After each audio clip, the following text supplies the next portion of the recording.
Hello সবাইকে, আজকে দিনটা ছিল 25 ডিসেম্বর ক্রিসমাস। তো প্রথমেই তোমাদের সবাইকে জানাই হ্যাপি ম্যারি ক্রিসমাস। তোমাদের ক্রিসমাস কেমন কাটলো অবশ্যই কমেন্ট করে জানিও। আমার তো সকাল থেকে ভীষণই বোরিং কাটছিল। তারপর অভি দুপুরবেলার দিকে এলো আর এসেই আমাকে ক্রিসমাস গিফট দিয়ে দিল রোজ ফ্লাওয়ার বুকে আর এত বড় একটা চকলেট, যেটা দেখে আমার ভীষণই মনটা হ্যাপি হয়ে গেল। যদিও আমি জানতাম আজকে অভি আসবে, তবে ও এতটাই দেরি করছিল তো মন খারাপ লাগছিল। তারপর ও আসাতে দিল খুশ হয়ে গেল। তারপর আমরা লাঞ্চ কমপ্লিট করে বিকেলবেলার দিকে সবাই বেরিয়েছিলাম ঘুরতে। আর বেরিয়েই তো ঘন্টুর বায়না ধরে গেছে একটা সান্টা ক্লজ আর টুপির জন্য। তো যথারীতি ওর প্রিয় বাবান ওকে কিনে দিল। আর তারপর আমরা এখানে সবাই গড়িয়া থেকে মোমো খেয়েছিলাম। কিন্তু মোমো খাওয়ার পর আমার মনে পড়লো যে আমি তো ভিডিও করছি, তাই স্যুপের ভিডিওটা করলাম। আর অভি যেহেতু মোমো খায় না, তাই ও শুধু খেলো পাও ভাজি। আর আজকে আমরা টোটাল 8 জন বেরিয়েছি। আমি, অভি, মা, বোন, মামি, ভাই, বোনের মেয়ে ও বোন। আমরা টোটাল 8 জন বেরিয়েছি। আর কোথায় যাচ্ছি তোমরা গেস করো তো, তারপর তো আমি তোমাদেরকে একটু পরে অবশ্যই জানাবো। আর এই জায়গাটা দেখে তোমরা কি গেস করতে পারছো? যারা যারা ঠিক গেস করেছো তারা ঝটপট একটা কমেন্ট করে দাও। বাট আজকে আমরা যেখানে গেছিলাম সেই জায়গাটা এতটাই পরিমাণে ভিড় যে তোমাদেরকে কি বলবো।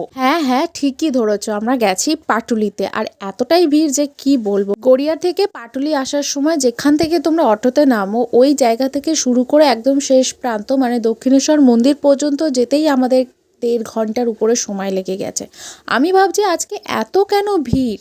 আর এই দেখো ভিড়ের মধ্যে আমার মামি আর বোন কিন্তু হারিয়ে গেছে বলতে ওরা দাঁড়িয়ে দাঁড়িয়ে ছবি তুলছিল আর আমরা লাইন দিয়ে এগিয়েছি। আর এই যে হাত বাড়িয়েছে আমরা দেখে নিয়েছি, আবারও এক জায়গায় হয়ে ভিড় ঠেলে আবারও আমরা চললাম আগে। আর এখানে ঘন্টু ভিড় সামলাতে না পেরে উঠে পড়েছে কিন্তু অভির কাঁধে।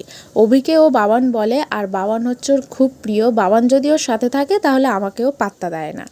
তারপর আমরা এগিয়ে দেখলাম মাকে। আর এখানে তো মাকে দেখার পর আমার মনে হচ্ছিল যেন আমরা আবার সেই পুজোর সময় ফিরে গেছি। মানে মনে হচ্ছে একটা পুজো ভাইবস পাচ্ছি।